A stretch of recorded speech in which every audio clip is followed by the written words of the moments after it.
तर रिप्लाई मैले नदिने त कुरै हुँदैन थियो। म फ्री भएको बेलामा दिने हाल्थेँ होइन। अहिलेसम्म नदिएको होइन, ढिलो होला कतिले भन्ने मेसेज गर्ने बित्तिकै रेस्पोन्स नहोला। म फ्री भएको बेलामा ओभियसली म तँलाई मेसेज रिप्लाई गरिहाल्थेँ। र लास्टमा मैले मेसेज रिप्लाई नदिँदाखेरि तैँले हामी सानोदेखिको साथी, यति वर्षको साथी भनेर तैँले त्यसरी दाच्नु हुँदैन थियो नि त।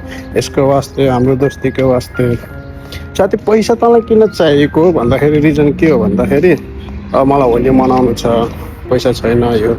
साथी त्यो तेरो निड्स छैन क्या, त्यो तेरो वान्ट्स हो। म बुझ्छु चाहिन्छ सबैलाई, इभन आई वान्ट मनी होइन, तर मलाई वान भन्दा नि निडको जरुरत छ नि त। तैँले त्यो बुझ्नुपर्ने हो नि त। तर कारण पनि के भन्दाखेरि होली मनाउनु पर्ने यस्तो उस्तो त्यो अलिक ठिक लागेन क्या कारण होइन।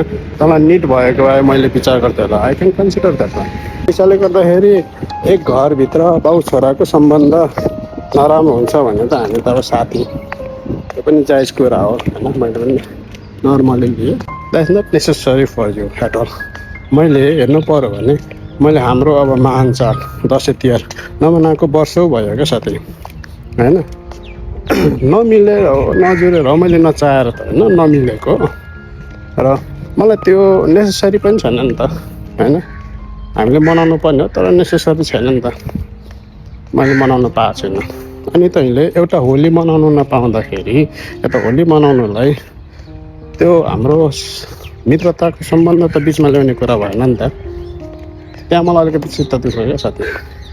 इभन मैले तेरो बर्थडे डेट हुन्छ नि त, मलाई याद थियो, मैले तँलाई विस पनि गरेँ होइन।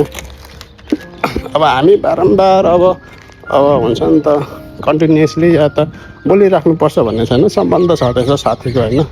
ठिक छ, तैँले बिर्सिस् होला, तँलाई याद छैन त अलग बात हो। तैँले विस गरिनुहोस् भनेर म चित्त देखाउँदिनँ। हामी हिँड्दाखेरि बाटोमा भुइँमा हेरेर हिँड्छौँ, कहीँ लडिन्छ कि ठोकिन्छ कि भनेर। तर अहिलेको अवस्थामा नि हामी भुइँमा भन्दा नि माथि आकाशतिर हेर्छौँ क्या, कताबाट आउँदैछ के आउँदैछ होइन, यहीँ पो पड्किने हो कि। अहिले दुईवटा देश बिचमा युद्ध चलिरहेको छ, तेरो साथी खाडीमा छ। तर तैँले मलाई एकचोटि पनि मेसेज गरिस् साथी के छ अवस्था, यताको माहौल के छ, हाउ आर यु होइन।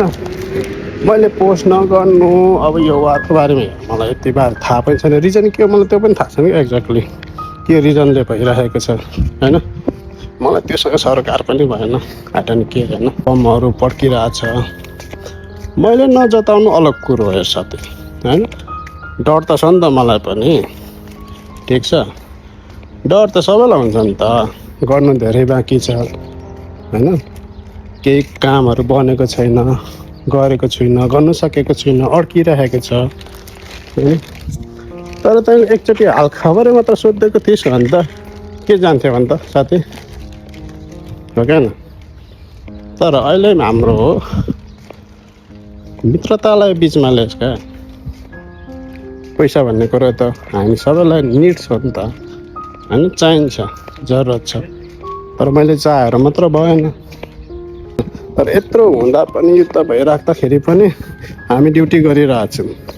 हामी के भन्नु, अर्को कुरो के भन्नु, म ड्युटी गरिरहेको छु होइन। गेस्टहरूको अगाडि नचाहेर पनि हाँस्नु परेको छ, रिस उठ्यो भने क्या हाँस्नु परेको छ, त्यहाँ देखाउनुपर्छ गर्दै होइन।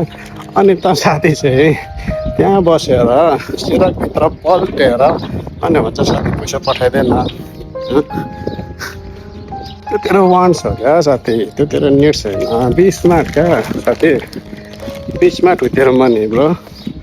तैँले काम नगर्दाखेरि पनि तँलाई पुग्छ क्या। तेरो बाबुआजूले सम्पत्ति टन्न कमाइदिएको छ, स्ट्याटस पनि मिल्दैन हाम्रो। मैले गरिनँ भने अब मेरो परिवार, मसँग जोडिएको के अरे मेरो परिवारको सदस्यले अलिकति गाह्रो हुन्छ होइन, मैले गरिनँ भने। कुरो त्यसरी बुझ्नु हो साथी। सम्बन्धको कुराले ठिकै छ, अब ठिकै छ। आजबाट मेरो एउटा साथी पनि अब अन्जान भयो क्या, अब के भन्नु र। ल होली अब जे जस्तो हो भने मनाइस् होला, राम्रै होला। आफ्नो त होली पनि यस्तै हो साथी होइन। के दसैँ के तिहार पैसाले गर्दा अब कहाँ पुग्यो थाहा छैन होइन। धेरै टाढा आइपुग्यो भनेको बेलामा घर जानु सकिएको छैन। तैँले होली मनाइराखिस् होला, मनाइस् पनि होला, ठिक छ, बधाई छ। होइन अब अरू त के भन्नु र यस्तै छ साथी तर पैसाले गर्दा यहाँ गाँठो घर परिवारमा बाउ छोराको सम्बन्ध मिल्दैन अब त साथी परिस् के छ बुझिनुहोस् कमसेकम के छ साथी मिसाइलहरू झरिरहेछ पड्किरहेछ होइन त्यहाँ छ कस्तो छ सुरक्षित छस् कि छैन भनेर सोध्दा त कहाँ हो साथी होइन ल साथी कुरा गरौँ कुरैको दुःख हुन्छ होइन पैसाको रुख कालो हुन्छ मलाई एकजनाले भनेको थियो पहिला होइन त्यो थाहा थियो परेको थिएन तर आज पर्यो ठिकै छ साथी अब रुम पनि आइपुग्यो बोल्दै गर्नुपर्छ तर मेसेज चाहिँ गर अबदेखि मबाट चाहिँ मेसेज आएन तँलाई है अब हाम्रो सम्बन्ध तैँले आफैले अब दाजी हालिस् त्यो त आफै रियलाइज गर होइन तर एउटा कुरा चाहिँ विचार गर साथी what you need and what you want is something different होइन just be smart with your money life यसरी चल्दैन होइन बाल्यकालमा जे बित्यो हाँसखेल गरेर बित्यो होइन मलाई त्यो अझै पनि मेमोरिजहरू छ होइन सबै होइन म अझै चाहेँ भने म त्यो मुमेन्टमा फर्किन चाहन्छु होइन तर त्यो पोसिबल छैन त्यो हाम्रो जस्ट इमेजिनेसन हुनेछ होइन इमेजिनमा मात्र हुने भयो क्या त्यो अब ठिक छ तर something more reality is coming in future होइन त आफै विचार गर ल